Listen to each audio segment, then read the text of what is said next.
अस्सलामुअलैकुम। क्या हाल है दोस्तों, खैरियत है? उम्मीद करता हूँ कि आप सब खैर खैरियत होंगे। कैसर मिर्ज़ा बात कर रहा हूँ जनाब।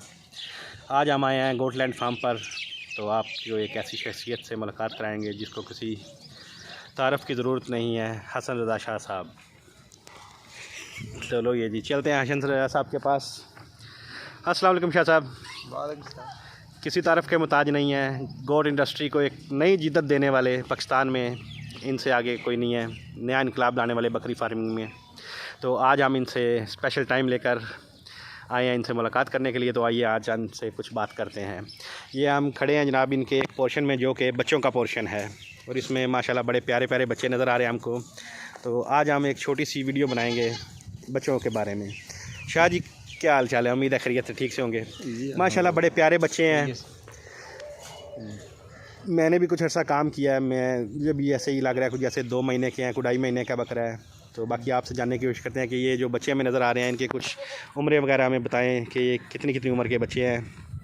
ये मेरे अंदाजे के मुताबिक ना, ये मेरा अंदाज़ा है, 100% मुझे कंफर्म नहीं है। जी जी, मेरे अंदाजे के मुताबिक ये कुछ 3 हफ्ते के बच्चे हों। माशाल्लाह माशाल्लाह 3 हफ्ते के, जबकि मुझे देखने में ये कम से कम 2 महीने के बच्चे लग रहे हैं, क्योंकि नॉर्मली जो हम देखते हैं वो 2 महीने का बच्चा इतना होता है जितने के ये बच्चे हैं, जो कि शाह साहब बता रहे हैं कि 3 हफ्ते से ज़्यादा के नहीं हैं। माशाल्लाह बहुत प्यारे बच्चे हैं।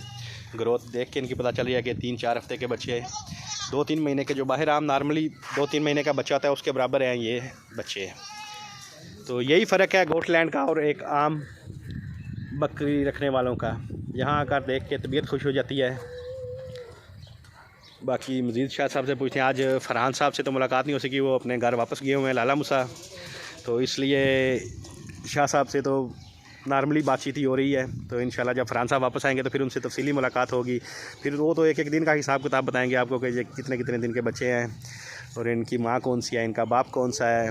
तो मेरे हिसाब से ये हो सकता है 1 माह तक के भी हो, नहीं, इनमें कुछ नज़र आ रहा है 1 माह तक के, लेकिन मेरी तवक्को से ये बहुत ज़्यादा इनकी ग्रोथ है। जो हम लोग देखते थे ना 2 माह का बच्चा, 3 माह का बच्चा, माशाल्लाह ये 1 महीने के बच्चे उतने उतने नज़र आ रहे हैं।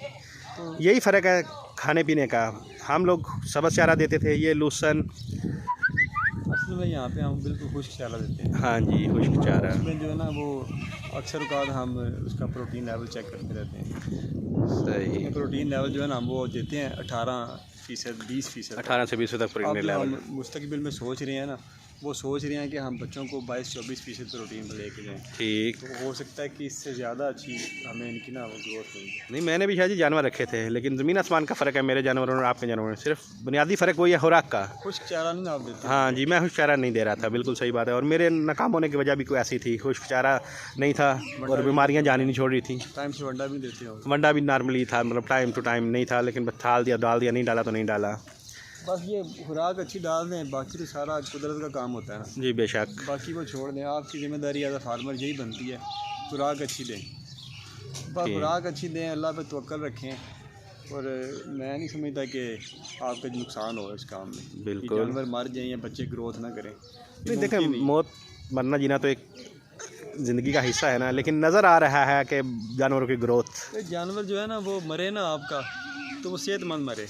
फार्मिंग में ये असूल होना चाहिए। बिल्कुल, क्या ज़बरदस्त बात की है शाह साहब। क्योंकि वो फिर सेहतमंद वही मरेगा जो अपनी आई से ही मरेगा, वजह बन जाती है, कमज़ोरी से ना मरे। सही।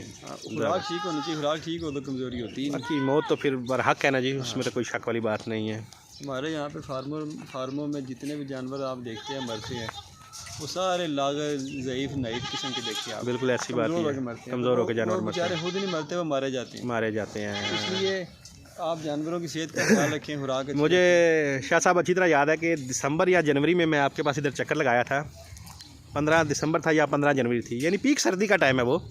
और 3-4 दिन के बच्चे जनाब ऐसे घूम रहे थे जैसे माशाल्लाह ये 1 माह के बच्चे और बड़े सेहतमंद बच्चे हैं। हमारे जो अमूमन गर्मी में बच्चे होते हैं ना वो भी इतने एक्टिव नहीं होते थे जितने आप में सर्दियों में मैंने इधर बच्चे देखते हैं एक्टिव। शेड है ये, हमने मेरे हिसाब से 2 माह हुए होंगे बनाया है जी, तकरीबन इतना ही, काफ़ी टाइम अंडर कंस्ट्रक्शन रहा है।